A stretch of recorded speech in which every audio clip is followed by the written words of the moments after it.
할렐루야. 지금 이쪽에 전기가 나가 있죠. 목사님들 두 분 보시면서 안에 온도가 너무 더우면 에어컨을 좀 틀어주시면 되겠습니다. 여러분 모두 주님의 평안과 은혜가 충만하시기를 간절히 소망합니다. 자, 우리 옆에 분과 같이 인사하겠습니다. 주님의 이름으로 사랑하고 축복합니다라고 인사하시죠. 한 번 더 인사하겠습니다. 성도님이 더 행복했으면 좋겠습니다.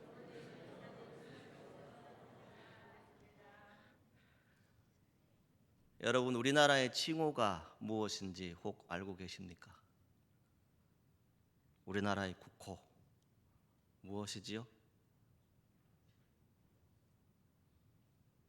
모르십니까? 대한민국입니다. 대한민국 국민들 맞으시지요? 편의상 우리가 대한이나 또 한국으로 약칭으로 쓸 수도 있습니다. 우리는 대한민국 민족이고 국가를 품에 안고 살아가는 사람들이지요. 여러분 대한민국을 생각하면 떠오르는 상징 단어들이 어떤 것이 있습니까?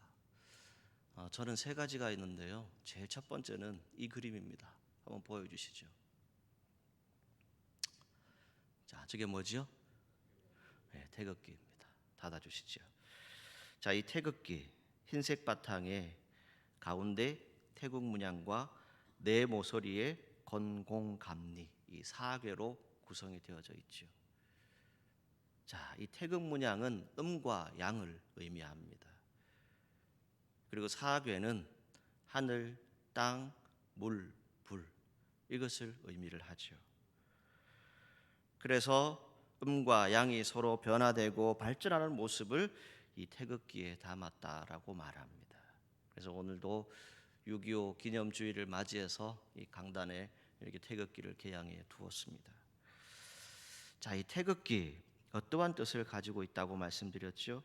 그 안에 참으로 모든 것을 품을 수 있는데 이 음과 양 그리고 물, 불, 하늘, 땅 이런 것들을 다 포함하고 있는데 가장 중요한 이 흰색 바탕 왜 흰색 바탕일까요? 네? 네, 백의 민족 순수함, 밝음, 전통적으로 평화를 사랑하는 우리의 민족성을 나타낸다고 말씀드릴 수 있습니다. 그래서 이 태극기에 이러한 정신들이 담겨져 있는데 이 태극기를 생각하면 여러분 어릴 적 어떤 생각이 드십니까? 어릴 적 국민학교였죠. 그때는 학교 다니실 때 컴파스 기억나십니까? 지금은 있는지도 모르겠는데 그걸 가지고 태국 문양을 이렇게 그리고 그 태극기를 예쁘게 그려서 학교에 제출했던 그런 기억이 있습니다. 그만큼 우리 민족은 이 태극기에 대한 감동이 참으로 많습니다. 그리고 민족의 화합, 통일, 인류 평화 이 모든 것을 얘기할 때 우리는 이 태극기를 이야기합니다. 그래서 우리가 대한민국 국민이라면 이 태극기만 바라보아도 가슴이 따뜻해집니다. 때로는 뜨거워지기도 하죠. 제가 처음 사천에 와서 여러분들이 근무하시는 이 카이에 한 장로님의 배려로 인해서 들어간 적이 있습니다. 거기를 쭉 이렇게 순회하면서 보았는데요. 그때 그 작업장에 걸려 있는 큰 태극기를 보는데요. 가슴이 너무 뜨겁더라고요. 왜 그랬을까요? 내가 대한민국 국민이라고 하는 게 너무 자랑스럽더라고요. 여러분 그러시지요? 두 번째는요. 자, 보여주시죠. 뭘까요, 여러분? 자, 무궁화입니다. 닫아주시면 되겠습니다. 자, 이 무궁화.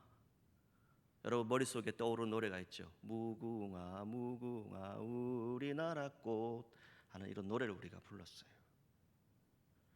이 왜 무궁화일까? 예로부터 우리 민족의 사랑을 받아온 이 무궁화는 우리나라를 상징하는 꽃이죠. 그래서 영원히 피고 또 피어서 지지 않는 꽃 이러한 뜻을 가지고 있습니다. 그래서 옛 문헌의 기록들을 이렇게 찾아보니까 우리 민족은 이 무궁화를 고조선 이전부터 하늘나라의 꽃으로 여겼다라고 합니다. 그리고 중국은 우리나라를 예로부터 이 무궁화가 피고 지는 군자의 나라다 이렇게 칭송을 했다라고 하죠. 그리고 우리가 부르는 애국가에 무궁화 삼천리 화려강산이라고 하는 이 가사가 삽입이 되어져 있죠. 그만큼 우리는 나라의 꽃을 사랑하고 서로 민족 간에 어려움이 있고 힘듦이 있을 때에도 영광이 있을 때에도 함께 가슴을 안고 나라를 지켰던 민족이 바로 우리나라 대한민국이라고 말씀드릴 수 있습니다. 왜 하필 많은 꽃 중에 무궁화일까? 이 무궁화의 꽃말을 찾아보니까 답을 얻을 수 있을 것 같아요. 꽃말이 뭐냐면 인내와 끈기, 일편단심 이러한 뜻을 가지고 있더라고요. 그러니까 우리나라는 어떤 나라입니까? 모든 민족성을 보게 되면 참 많이 참았어요. 그리고 견뎠지요. 그리고 일편단심으로 그 자리를 지켜왔던 나라가 바로 이 나라다라고 말씀드릴 수 있어요. 세 번째는 이 노래가 제 머릿속에 떠오르더라고요. 아리랑 고개로 넘어간다 라고 하는 노래이죠. 아리랑이라고 하는 노래인데 우리나라 사람들이 즐겨 부르는 노래 중 첫 번째가 이 아리랑이라고 합니다. 두 번째 월드컵 때의 응원가로 아리랑을 불렀고요. 세 번째 많이 부른 노래 또한 아리랑이라고 합니다. 그만큼 이 아리랑에 대해서 담겨 있는 이 민족성이 상당히 크다고 말씀드릴 수 있어요. 때로는 모임이 있을 때, 흥이 겨울 때, 마음이 우울하기도 할 때, 때로는 응원할 때, 이 아리랑 아리랑이라고 하는 이 노래를 부르면 우리는 마음에 감동이 있고 가슴이 뭉클해지고 때로는 눈물을 흘리는 그런 국민들의 모습을 우리는 볼 수 있지요. 자, 이 아리랑이 어떤 의미일까? 여러 해석들이 있는데요. 저는 이 해석들을 여러분과 함께 나누었으면 합니다. 이 아리랑을 이렇게 해석을 했어요. 한자로 해석을 했는데 이칠이 즐거울 랑 이렇게 해석을 했습니다. 이게 뭐냐? 나를 깨닫는 즐거움을 노래한 것이다. 이렇게 되어 있어요. 그러니까 나를 깨닫는 즐거움. 무엇을 말합니까? 나를 깨닫기 위해서는 인생의 어려움과 고비가 있기 마련이죠. 그리고 그 어려움과 고비를 무엇으로 표현했을까요? 바로 이 고개라고 하는 단어로 표현했다라고 말합니다. 그리고 나를 버리고 가시는 님, 우리가 잘 알죠. 십리도 못 가서 어떻게 된다고요? 발병난다. 우리가 수도 없이 많이 부르고 있죠. 근데 그 의미가 여러분 알고 부르셔야 돼요. 그게 뭐냐면 나를 버리고 가시는 님은 결국 뭐냐면 나를 깨닫기를 싫어하고 나를 포기한 사람은 결국 뭡니까? 이 10이라고 하는 숫자가 우리나라에서는 완성의 의미를 가지고 있대요. 그러니까 나를 포기한 사람이 뭔가를 완성할 수 없다는 것이죠. 그래서 십리도 못 가서 발병이 난다. 이런 것을 이야기했다. 그 가사에 적혀 있다라고 해석합니다. 결국 무엇을 얘기합니까? 인생의 목적인 완성을 이루지 못하고 장애가 생기게 되는데 그 이유는 뭡니까? 나를 포기했을 때. 자, 여러분 제가 세 가지를 말씀드렸는데요. 태극기가 뭐라고요? 우리의 순수함, 깨끗함, 정결함, 백이민족 이러한 것들을 품고 있고 이 하늘과 땅 그리고 물과 불 이 모든 자연 세계를 조화롭게 이루는 그러한 것들을 우리가 가지고 있다라고 말씀드렸어요. 그리고 또 우리가 이 아리랑이라고 하는 노래를 통해서 우리 스스로를 깨달아가고 알아가는 그런 모습들을 우리가 생각할 수 있다고 말씀드렸지요. 그리고 또 우리가 무궁화라고 하는 이 꽃을 통해서 참으로 인내하고 견디면서 일편단심으로 이 나라를 사랑하는 그런 민족성을 가진 그런 국가가 바로 이 대한민국이다라고 말씀드릴 수 있습니다. 자, 여러분 그런 대한민국의 국민이 되심을 감사하시기를 바라고 오늘도 믿음 안에서 이 대한민국을 위해서 기도하는 귀한 성도들 되시기를 주님의 이름으로 축복합니다. 1950년 6월 25일이지요. 이 땅의 교회들이 아마 주일 새벽 기도회를 준비하고 있었을 겁니다. 새벽 4시경에 폭풍 224라고 하는 암호명으로 북한군이 남침을 하게 됩니다. 그래서 이 6.25를 기념하기 위해서 제정한 법정 기념일이 바로 6.25라고 하는 날입니다. 올해로 74주년이 맞이하게 되는데요. 자, 이 전쟁이라고 하는 것이 무엇이었을까요? 그 역사를 찾아보게 되면 6.25가 일어나고 3일 만에 서울이 점령됩니다. 서울을 빼앗겨요. 얼마나 철저하게 준비했는지 알겠지요. 전쟁이 시작되어지고 50여일 만에 국토의 4분의 3이 빼앗겼다고 합니다. 1953년 7월 27일 휴전협정이 이루어지기까지 전쟁과 난리에 시달렸어요. 그 전쟁에 죽은 사람만이 한 통계를 보게 되면 약 250만 명이 죽었다라고 하는 통계가 있습니다. 국토의 4분의 3. 여러분, 사천도 빼앗겼을까요? 남아 있었을까요?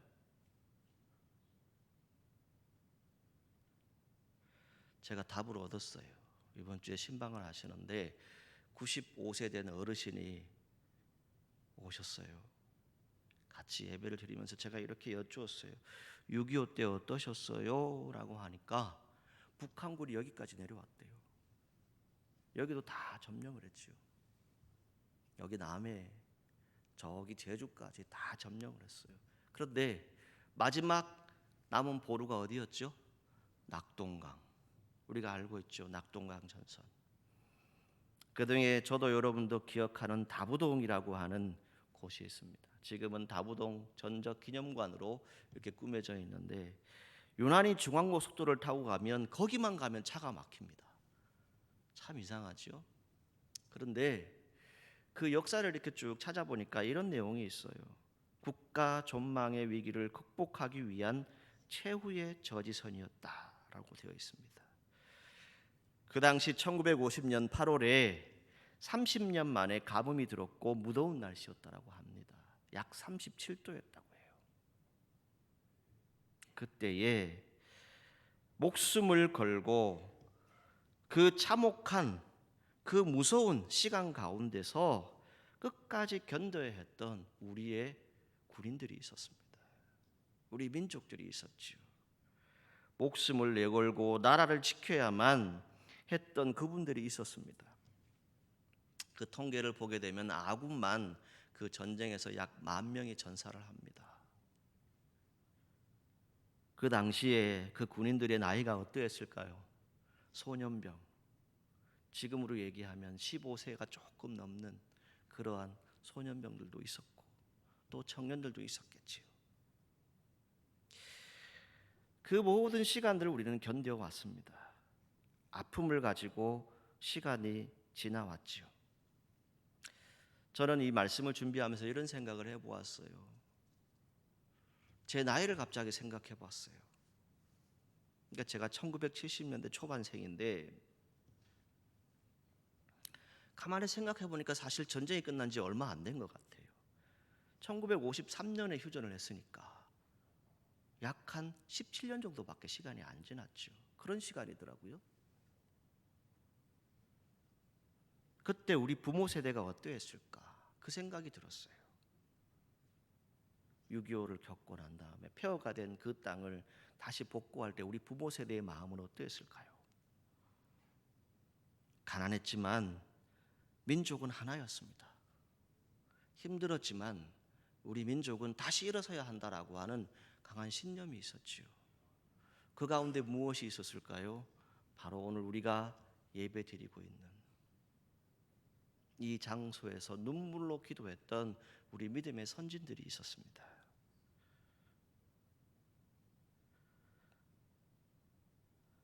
한 통계를 보았어요. 최근에 우크라이나와 이 러시아가 전쟁을 하고 있잖아요. 벌써 몇 년의 시간이 지났는데 우크라이나가 재건되는데 다시 세워지는데 10년 이상이 걸린대요. 그런데 거기에 드는 비용이 얼마냐? 약 650조래요. 상상이 안 되시죠? 전쟁은 이만큼 무서운 겁니다. 그런데 한 가지 안타까운 것은 저도 여러분도 전쟁을 몰라요. 한 목사님이 이런 얘기를 하시더라고요. 요즘은 설교 시간에 애국 애족을 얘기하고 나라에 대해서 얘기하도 도리어 반감을 가지는 성도들이 있더라. 이렇게 얘기를 합니다. 그리고 그런 성교를 아예 듣기 싫어하는 성도도 있다라고 하는 그런 말씀을 하시더라고요.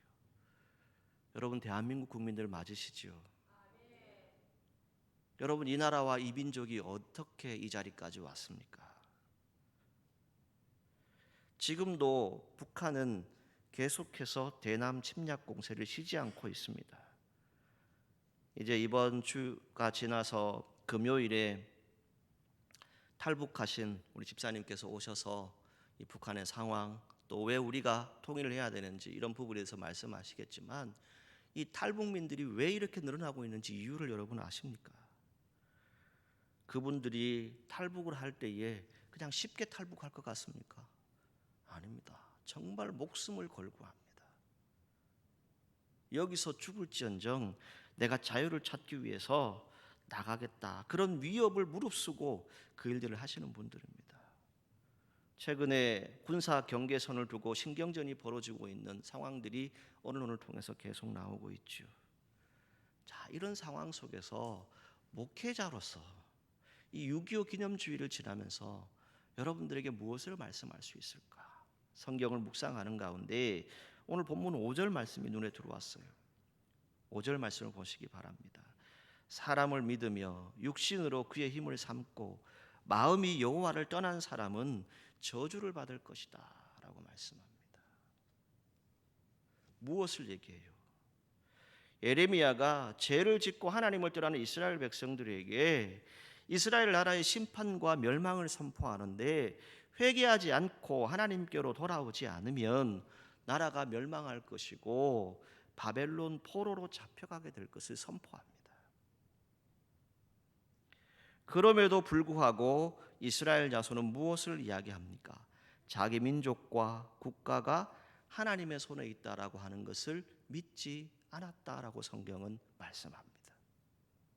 설마 하나님의 손에 있겠나? 이것을 의심했던 나라가 이스라엘이었습니다. 오늘 저와 여러분들이 이 민족과 국가가 하나님 손에 있음을 믿을 수 있기를 바랍니다. 그런데 하나님 손에 있음을 믿지 않는 이유가 무엇이겠습니까? 12절에 보시기 바랍니다. 그러나 그들이 말하기를 이는 헛되니 우리는 우리의 계획대로 행하며 우리는 각기 악한 마음이 완악한 대로 행하리라 하느니라. 아멘. 무엇을 말합니까? 여러분 지금 우리나라의 상황을 한번 보세요. 어느 때보다도 국내외적으로 불안전한 시기를 우리는 보내고 있습니다. 이 시기에 성경의 말씀이 주시는 것은 무엇입니까? 바로 오늘 그리스도인들이 민족과 국가를 사랑하는 방법이 무엇일까? 성경의 말씀에 주고 있는데 그 방법은 하나님의 뜻을 알라는 것이죠. 그 하나님의 뜻은 회개하고 돌이켜서 아름답게 하는 것입니다.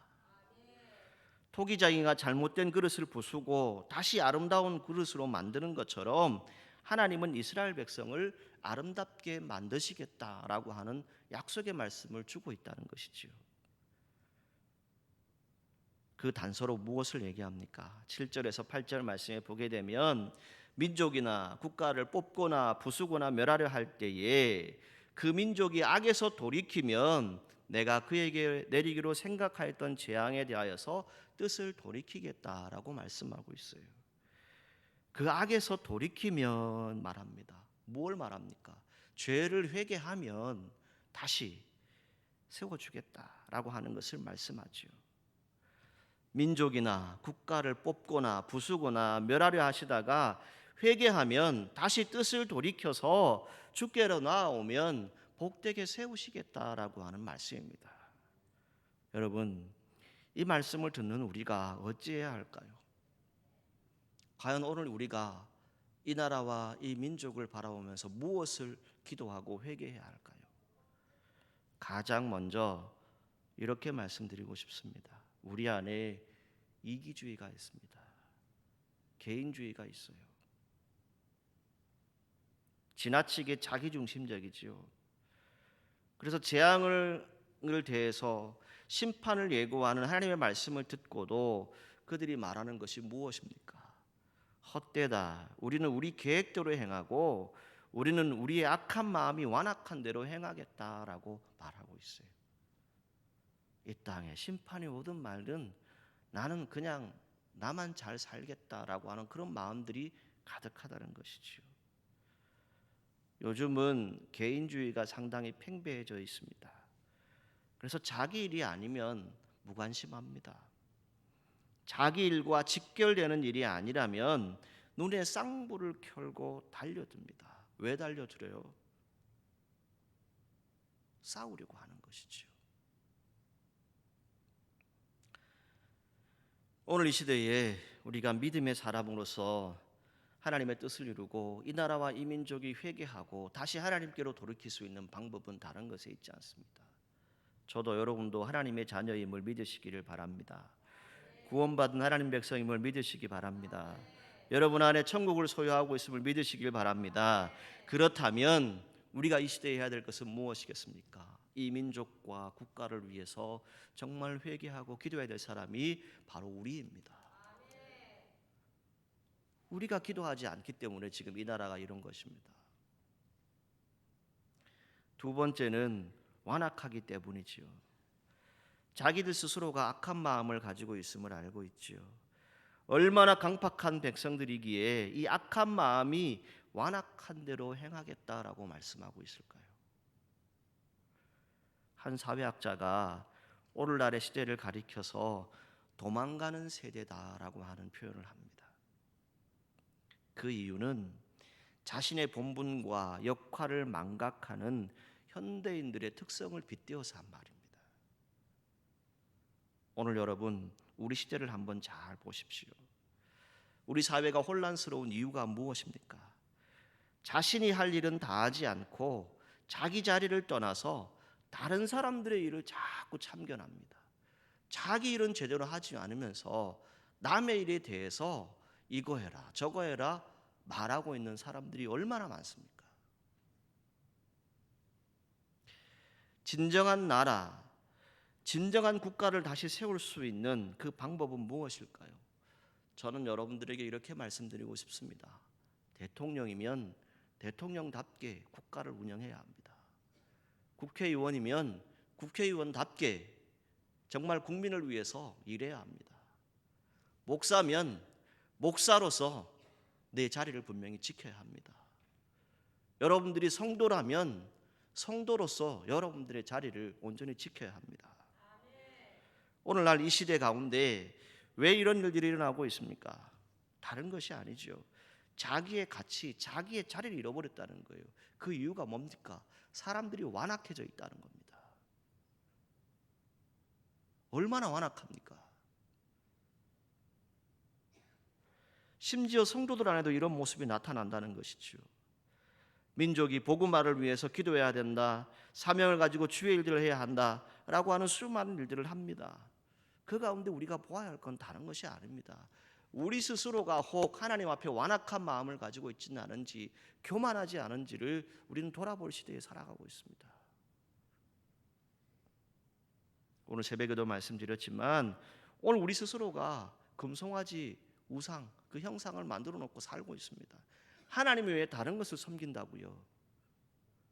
교회는 하나님이 함께 하시는 것이고 하나님의 뜻을 이루는 것인데 하나님의 말씀은 없고 또 다른 우상을 가지고 자꾸 말한다는 겁니다. 그것이 바로 강팍한 마음, 완악한 마음입니다. 교만이지요. 그들을 하나님이 멸하시겠다라고 분명히 말씀하고 계십니다. 마지막 세 번째는 무엇입니까? 하나님에 대한 불신입니다. 진흙이 토기자기의 손에 있다라고 성경은 말씀하지요. 자신들의 국가가 하나님의 손에 있음에도 불구하고 어떻게 토기장이신 하나님께서 하신 일을 헛되다고 말할 수 있겠습니까? 여러분 하나님의 심정은 무엇입니까?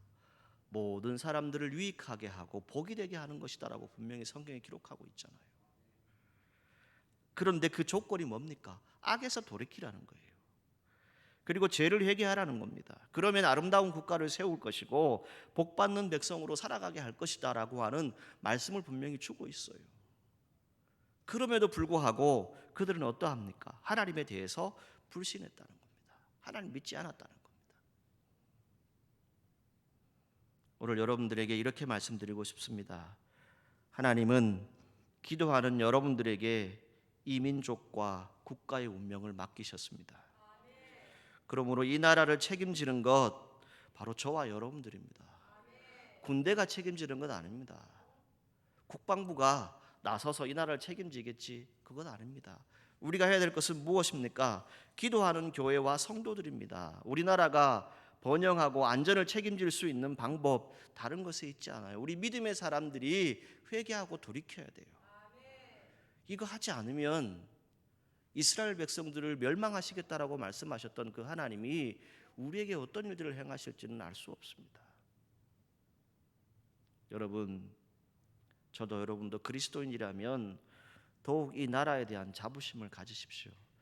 제발 우리 안에서는 입을 열어서 나라를 욕하는 그런 말들은 없었으면 좋겠습니다. 여러분들이 대한민국 국민인데 대한민국 국민이 대한민국을 욕하면 어떻게 되겠어요? 여러분들이 사천업교회 성도인데 사천업교회를 욕하면 어떻게 되겠냐고요. 그건 안 되는 겁니다. 오늘날 우리가 수많은 고비와 위기를 넘어왔습니다. 우리나라가 여기까지 온 것은 무엇이었을까요? 믿음의 선조들 가운데 그들의 신앙을 가지고 그 신앙 안에 어떤 것이 있었습니까? 나라를 위한 애국 애족의 마음이 동반되었을 때 여기까지 왔어요. 6.25 기념주의를 맞았습니다. 애국도 신앙이다라고 하는 말들을 하시더라고요. 그 가운데 오늘 우리가 보아야 할 것은 무엇입니까? 저도 여러분도 나라를 망하게 하는 개인주의에서 벗어나야 합니다. 나만 잘 되면 되지, 우리 교회만 잘 되면 되지, 이거 아닙니다. 여러분들을 통해서 이 지역사회가 살아야 되고 이 나라와 이 민족이 살아야 돼요. 이게 우리의 기도의 제목이 되어야 합니다. 그리고 여러분들의 자리를 떠나지 마십시오. 여러분들의 사명을 잘 감당하십시오. 여러분들이 장로님이고 안수집사님이고 권사님이고 교회 중직자이고 교회 성도들이라면, 목회자라면 내 자리를 내가 지켜야 돼요. 이거 안 지키니까 우리나라가 지금 이렇지 않습니까? 국회 안에 장로님들이 많아요. 안수집사님들이 많아요. 그런데 그분들이 정말 신앙에 대해서 얘기할까요? 여러분, 우리가 하나님의 주권을 믿지 않습니까? 모든 것이 하나님의 손에 있다라고 하는 건 믿지 않습니까? 그리고 여러분들의 인생, 여러분들의 가정, 이 민족과 국가의 흥망성쇠 누구에게 있습니까? 하나님께 있습니다. 이걸 꼭 믿으시기 바랍니다. 모든 것이 하나님의 손에 있다라고 하는 것을 깨달았을 때 그 민족과 국가는 회개할 수 있습니다. 그리고 순종할 수 있습니다. 모든 것이 하나님의 손에 있음을 깨닫지 못하게 되면 결국 어떻게 됩니까? 회개하지 않는다는 겁니다. 헛되다고 말하지요. 자기 계획대로 합니다. 마음의 완악한 대로 살아가게 된다라고 성경은 말씀하고 있어요. 그래서 9절에 10절에 무엇을 얘기합니까? 어느 민족을 또 국가를 건설하시고 무너뜨리는 것, 그건 주권자라고 말씀하지요. 그리고 그것을 건설하실 때 무엇을 보신다고 말합니까? 그 백성들의 행위를 보신다, 행동을 보신다라고 성경에 기록하고 있습니다. 여러분들에게 이렇게 말씀을 맺고 싶습니다. 여러분, 신앙생활에 있어서 가장 중요한 것, 정말 이 나라와 이 민족을 생각하는 저와 여러분들에게 필요한 것은 무엇일까요? 하나님의 시선입니다. 그 하나님의 시선은 무엇입니까? 변하지 않는 그 하나님의 영적인 생활들입니다. 그 시간들을 우리가 기억하고 살아갔으면 좋겠습니다. 저는 지금도 하나님의 시선이 이 나라, 이 민족, 대한민국에 있음을 믿습니다. 대한민국을 보고 이 땅의 나라를 다시 회복시키시기를 원하시는 그 하나님의 뜻을 봅니다. 여러분, 오늘 우리가 예수님 믿는 사람이라고 얘기합니다. 민족과 국가의 미래 누구에게 달려 있다고요? 하나님의 손에 달려 있습니다. 지금 우리는 강대국 사이에 끼어 있습니다. 어려움을 당하고 있지요. 북한의 핵의 위협을 당하고 있습니다. 어려운 시기입니다. 이 시기에 우리가 해야 될 일은 다른 것에 있지 않습니다. 하나님의 주권과 국가관을 가지십시오.